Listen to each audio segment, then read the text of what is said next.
ये संजीव बालियान जी की मनोस्थिति बता रही है कि वो बौखला गए, तभी तो खतौली के गांव में भी हमला हो गया, 10 लोग घायल भी हैं। विरोध तो कर्मों के आधार पर होता थे। तो सांसद जी के साथ लोग थे, उन्होंने शायद कुछ मिसबिहेव किया, उसके बाद बहुत बुरी स्थिति है। इसीलिए आज यहाँ के सांसद जी के खिलाफ माहौल है। लोग जीत के क्या समीकरण मान रहे हैं? कम से कम 25,000 की लीड हम लोग लेकर के चलेंगे और हम जनता के साथ दुर्व्यवहार करेंगे। अब जैन चौधरी का गठबंधन बीजेपी से हो गया, तो गठबंधन जनता बनाती है, सरकार की जिम्मेदारी है, मेरी जिम्मेदारी तो है नहीं। देखिए, ये सत्ता का दुरुपयोग करके चुनाव लड़ रहे हैं। समाजवादी पार्टी के कोई नेता ऐसे अभी दिखाई नहीं दे रहे जो प्रचार में लगे हों। और आगे भी जाऊंगा, अगर कहीं किसी के साथ गलत होगा तो मैं उसकी आवाज उठाने के लिए जाऊंगा। एक करा लो, उनकी भी पता लग जाएगा सत्ता का कितना लाभ उन्होंने लिया। हमारी भी जांच करा लो, मैं भी तीसरी बार एमएलए हूँ। उनकी योगी जी से भी पूछो कि यहाँ सांसद जी क्या करते हैं। थानों योगी जी तो लखनऊ में बैठे, यहाँ की स्थिति देखो ना। हरिंदर मलिक जी जीते और संजीव जी की विदाई हो। नमस्कार, स्वागत है आपका इंडिया एक्सप्रेस 24/7 में। मैं हूं प्रताप सिंह राठौर। आज हम मुजफ्फरनगर लोकसभा के गांव बलवा खेड़ी में हैं, जो चरथावल विधानसभा में लगती है। और चरथावल जो विधानसभा है, उनके जो विधायक है पंकज मलिक जी, वो हमारे साथ में है। पंकज मलिक जी जो हरिंदर मलिक जी जो गठबंधन के प्रत्याशी हैं, सपा गठबंधन के, उसके यहाँ पर प्रत्याशी हैं। और उनके ही चुनाव प्रचार के लिए पंकज मलिक जी यहाँ पर आए हुए हैं। 2024 के चुनाव को लेकर क्या मुद्दे रहेंगे, उनसे इस संबंध में हम बात करेंगे। सर, 2024 के क्या मुद्दे रहेंगे चुनाव को लेकर? आप गाँव-गाँव में घूम रहे हैं।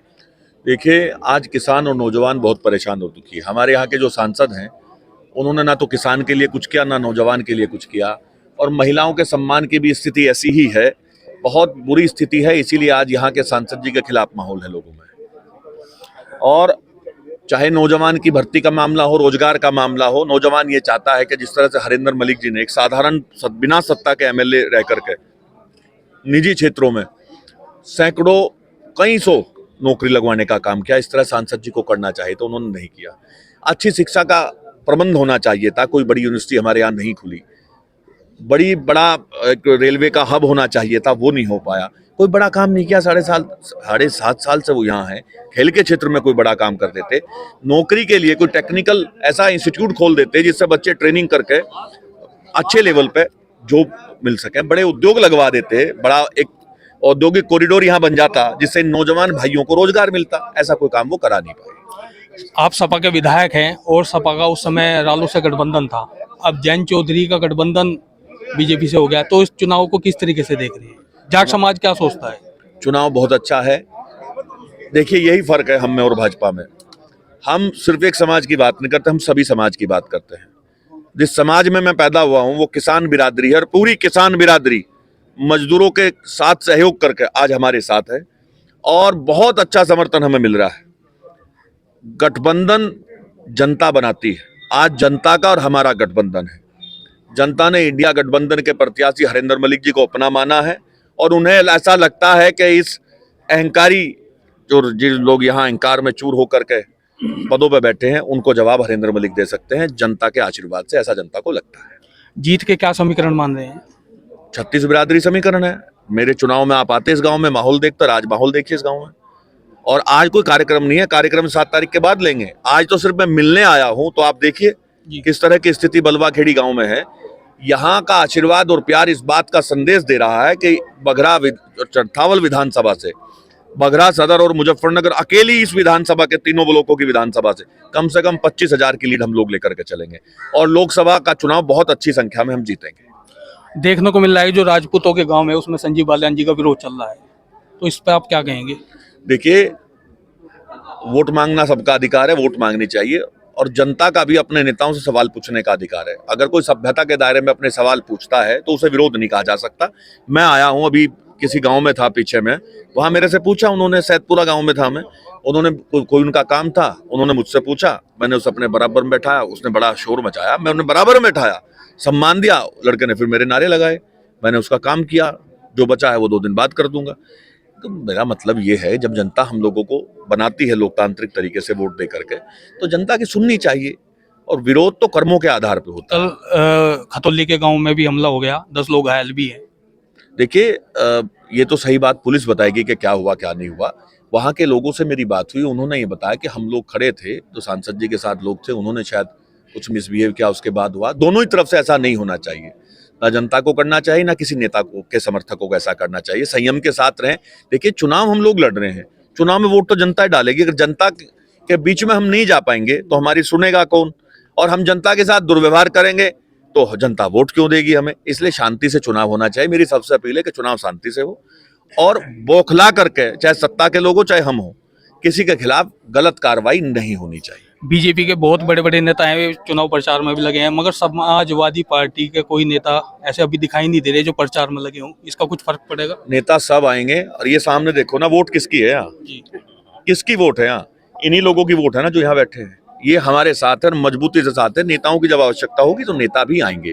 कार्यक्रम भेजे गए हैं, कार्यक्रम स्वीकृत होंगे तो आएंगे। मुख्तार अंसारी की मौत हो चुकी है, उस पर उन पर यह भी आरोप लगाया जा रहा है कि इनकी हत्या की गई है, उस पर आपका क्या कहना है? देखिए, इस तरह के हर मामले की स्पष्ट जांच होनी चाहिए। हम जात और बिरादरी और ऊंच नीच का फर्क नहीं करते। इसकी जांच का काम सरकार का है। सरकार इसकी जांच करे, अपना काम करे सरकार। ये तो सरकार की जिम्मेदारी है, मेरी जिम्मेदारी तो है नहीं। पंकज मलिक जी की दिनचर्या क्या है सुबह से और शाम तक की?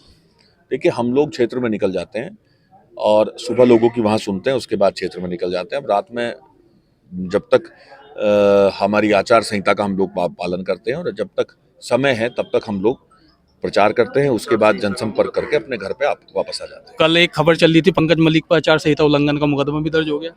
देखिए, ये सत्ता का दुरुपयोग करके चुनाव लड़ रहे हैं। वो जहां मेरे पे मुकदमा दर्ज हुआ, हमारे नेता राकेश शर्मा पे, हमारी पार्टी के वरिष्ठ नेता हैं, हम दोनों पे मुकदमा दर्ज कर दिया। वहां एक धरना चल रहा था, धरना शिक्षकों का था, और एक शिक्षक पुलिस की गोली से मारा गया था।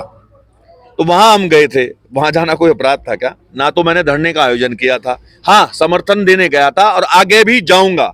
अगर कहीं किसी के साथ गलत होगा तो मैं उसकी आवाज उठाने के लिए जाऊंगा। एक नहीं चाहे 100 मुकदमे लग दे।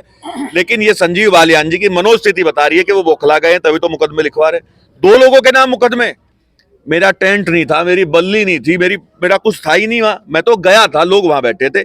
मैं जनप्रतिनिधि हूं। मेरा धर्म है कि अगर मेरे क्षेत्र में या मेरी जानकारी में किसी के साथ अन्याय की बात आएगी तो मैं उस अन्याय के खिलाफ जाऊंगा और जाता रहूंगा, चाहे कितने मुकदमे लगाते हैं। दोनों प्रत्याशी जाट हैं, तो उसमें क्या जाट समाज क्या स्थिति रहेगी? जाट समाज, मैंने आपको स्पष्ट रूप से बता दिया, मैं किसान बिरादरी में पैदा हुआ और पूरी किसान बिरादरी मजदूरों का साथ लेकर के मेरे साथ है, पूरी ताकत के साथ है। हम लोग भारतीय जनता पार्टी की तरह जात बिरादरी जाति और धर्म के नाम पे चुनाव नहीं लड़ते। हम लोग काम के नाम पे चुनाव लड़ते हैं, और हम सब लोग किसान बिरादरी के लोग हैं, नौजवान हैं। मेरी भी उम्र बहुत ज्यादा नहीं, 44 साल उम्र है। आपने अभी संजीव बालियान की संपत्ति पर बात की कि उनकी संपत्ति आय से अधिक संपत्ति हो गई है, तो इसमें आपका क्या कहना है? जांच करा लो, उनकी भी पता लग जाएगा सत्ता का कितना लाभ उन्होंने लिया। हमारी भी जांच करा लो, मैं भी तीसरी बार एमएलए हूं, उनकी भी करा लो, हमारी भी करा लो, स्पष्ट हो जाएगा। भाई, नेता के बनने से जनता को क्या लाभ हुआ? आप एक काम करो, जहां तक मैं समझता हूं कि आप अच्छे व्यक्ति हैं प्रताप भाई, और एक अच्छे पत्रकार है, नौजवान है। आप पत्रकारिता को कभी कलंकित नहीं कर सकते। आप इस गांव में बिना किसी मैनेजमेंट के या किसी भी गांव में जाकर के एक एक व्यक्ति से सवाल पूछो। ये मत पूछो कौन जीतेगा कौन हारेगा, ये पूछो कि सांसद जी ने कितनी नौकरी लगवाई। ये पूछो कि सांसद जी ने इस गांव में कितना काम कराया 10 साल में, कितनी बार सांसद जी आए खुद। ये सारी बातें पूछो। पूछो कि सांसद जी ने लुसाना में उस नौजवान के साथ क्या व्यवहार किया, उसका गिरबान पकड़ करके हिला दिया। पूछो महिमा की मां से जाकर के उसके आंसू पहुंचने का काम किसी ने किया है नहीं किया। जिसका भाई आज तक नहीं मिला, वो महिमा बेचारी लड़की मारी गई थी, आत्महत्या शायद उसने कर ली थी। हाँ, वो एक आरोप लगा था। हाँ, सारी बातें जाकर के पूछो ना। मैं विधायक हूं, आगे 2027 से मुझे फिर चुनाव लड़ना है, ईश्वर की कृपा रही तो। अगर मैं गलत काम करूंगा तो जनता बोलेगी। अब जो भी है सच्चाई, और आप देख लो, हम तो सच्चाई और अच्छाई के नाम पे चुनाव लड़ रहे हैं। वो अहंकार में ग्रस्त हैं, और बहुत ज्यादा अहंकार उनमें है। आप उनके बारे में पूछ लो आप लोगों से। योगी जी बोल रहे थे अभी परसों शाम ले आए थे कि मैंने राम राज यहाँ पर स्थापित कर दिया, गुंडा माफिया खत्म कर दी। योगी जी से भी पूछो कि यहाँ सांसद जी क्या करते हैं, थानों में क्या कराते हैं। यहाँ के मंत्री जी थानों में अपने हिसाब से थाने चलवाने का काम करते हैं। अरे मेरे पे मुकदमा लिखवा दिया, मैं एक तीसरी बार का विधायक हूं, तो जनता पे कितने लिखवा रखे होंगे देखो ना। हर गांव में पार्टी बना दी। योगी जी तो लखनऊ में बैठे, यहाँ की स्थिति देखो ना, जनता से पूछो आप। जनता आपको दूध का दूध और पानी का पानी कर देगी। उनके संदर्भ में जनता से आप पूछिए। राजपूत समाज का कितना समर्थन आपको मिल रहा है? मुझे सर्व समाज का समर्थन है, और राजपूत समाज के सब जिम्मेदार लोग मेरे साथ हैं। चाहे राजपूत समाज हो, आपने कहा जाट की बात की, चाहे जाट समाज हो, हमारे माइनॉरिटी के भाई हो, सैनी समाज हो, सैन समाज हो, कश्यप समाज हो, वर्मा हो, हमारे अगड़े हो, पिछड़े हो, वैश्य समाज के लोग हो, ब्राह्मण समाज के लोग हो, सब मेरे साथ हैं। और सबकी यही इच्छा है कि इस बार यहाँ हरिंदर मलिक जी जीते और संजीव जी की विदाई हो। तो ये हमारे साथ थे चरथावल विधायक पंकज मलिक जी। हमने इनसे कई मुद्दों पर बात की जी। हम हमारे चैनल को लाइक कीजिए और सब्सक्राइब कीजिए। धन्यवाद।